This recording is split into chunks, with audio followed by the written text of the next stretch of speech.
जय जगन्नाथ। पिछले दिनों गणेश चतुर्थी से ज्यादा धूम आपके भाषणों की रही। मंडल कमेटी ने कई पंडालों में लखा सिंह के भजन की जगह आपके भाषण ही बजा दिए, जिससे लोगों की नींद खूब खराब हुई। ठाकुर अजगर सिंह खुश थे कि उनकी सलाह मानकर चुनाव हिंदू मुसलमान होता हुआ पाकिस्तान तक पहुंच गया है।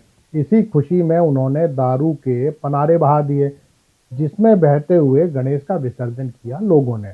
प्रभु, ये दारू तक का मामला तो ठीक है, हम तो इसे सोमरस मानकर ले लेते हैं, पर बीफ से बने लड्डू की बात सुनकर मन खिन्न हो गया।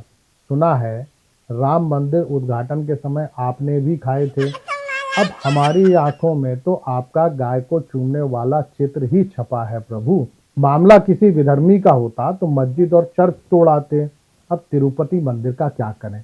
लड्डू बनाने वाले भी ब्राह्मण, सरकार भी अपनी और बीफ की रिपोर्ट देने वाली लैब भी अपने गुजरात की। मन महसूस कर रह गए। प्रभु, ये इंजीनियर राशिद वही है ना जो आतंकवादियों को फंड करता है?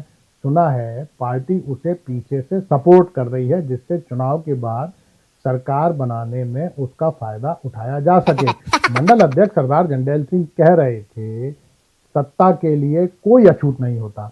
अफजल गुरु को शहीद मानने वाली महबूबा के साथ सरकार चलाना सत्ता की मजबूरी हो सकती है, तो इसका अर्थ यह नहीं है कि हम गिलानी के साथ मंच शेयर करने वाले आतिशी के माता पिता को माफ कर आतिशी सिंह को अर्बन नक्सल कहना बंद कर दें।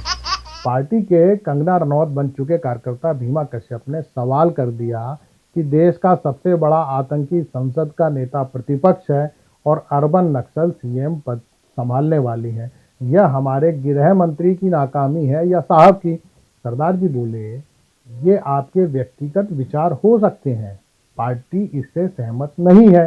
भीमा कश्यप भी मूड में था, कहने लगा, इस तरह कार्यकर्ता की राय को व्यक्तिगत राय बताओगे तो उसका मनोबल टूटेगा।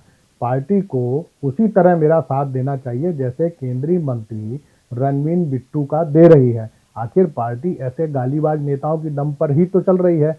इससे मीडिया को भी न्यूज मिलती है और समर्थक भी बंधे रहते हैं। प्रभु, आप अक्सर भाषणों में कहा करते हैं कि भारत के विकास का झंडा दुनिया भर में फहर रहा है।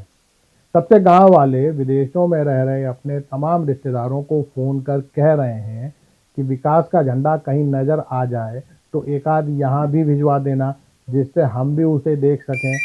हमारे यहाँ तो लोग टूटी सड़क और बहते पुल को ही विकास समझे बैठे हैं।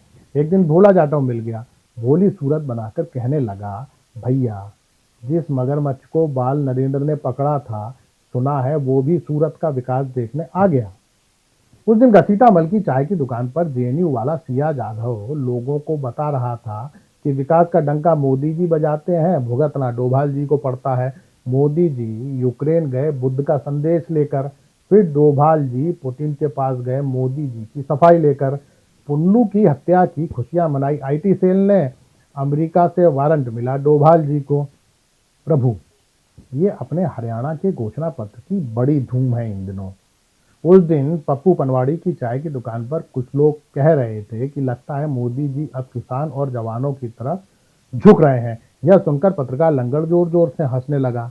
बोला, चुनाव में झुकने का नाटक करना और असल में झुकना अलग अलग बात है। नाटक तो एमपी, राजस्थान और छत्तीसगढ़ के किसानों के लिए भी किया था, पर बेचारों को आज तक न धान का भाव मिला न गेहूं का।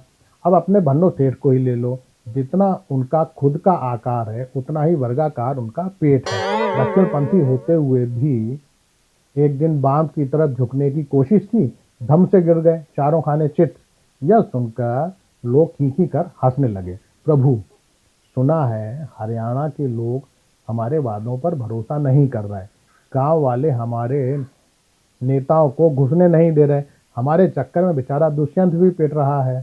सीएम बदलने का तो लोग मजाक उड़ा रहे हैं, कह रहे हैं कच्छा बदलने से बवासीर ठीक नहीं होता, उसके लिए तो इलाज ही करना होता है। प्रभु, जब से अदालत ने बुलडोजर के उपयोग पर रोक लगाई है, कार्यकर्ताओं का मनोबल टूट गया है। कल्लू कसाई का कहना है कि भाई, अदालत हर मामले में हस्तक्षेप करने वाली कौन होती है? कल को मेरे पट्टों पर भी रोक लगा दी तो चल गई पार्टी। मंडल कमेटी की राय है पितरपक्ष चल रहे हैं। एक आध दिन सीबीआई के घर जी माना जी, एक आध बार नवरात्रि में आरती उतार आना, हो सकता है बुलडोजर आजाद हो जाए। शेष कुशल आपका भक्त सेवक राम। नमस्कार।